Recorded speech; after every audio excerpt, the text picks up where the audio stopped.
नमस्कार मंडळी, या भागात आपण मिक्स डाळीचे अप्पे कसे करायचे ते बघणार आहोत. त्यासाठी लागणारे साहित्य: 1 वाटी तांदूळ. तुम्ही भाताला दररोज जो तांदूळ वापरतात तो इथे घ्यायचा आहे. पाऊण वाटी मुगाची डाळ आणि 2 चमचे उडीद डाळ.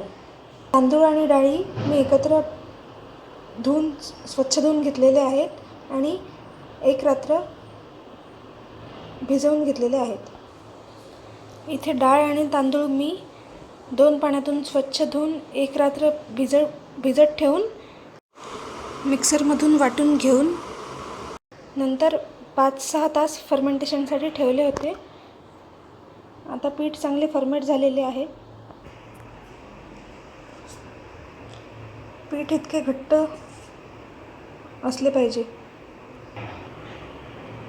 आता यात आपण चवीनुसार मीठ आणि कोथिंबीर घालणार आहोत आणि मिक्स करून घ्यायचं.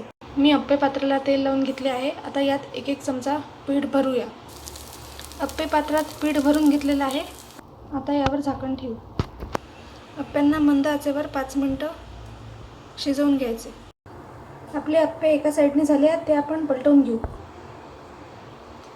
अप्प्यांना चांगला खरपूस रंग आलेला आहे. आता दुसऱ्या साईडने पण आपण अप्पे असेच करून घेणार आहोत. जर तुम्हाला माझी ही अप्प्यांची रेसिपी आवडली असेल तर लाईक, शेअर, सबस्क्राईब आणि कमेंट करायला विसरू नका. धन्यवाद.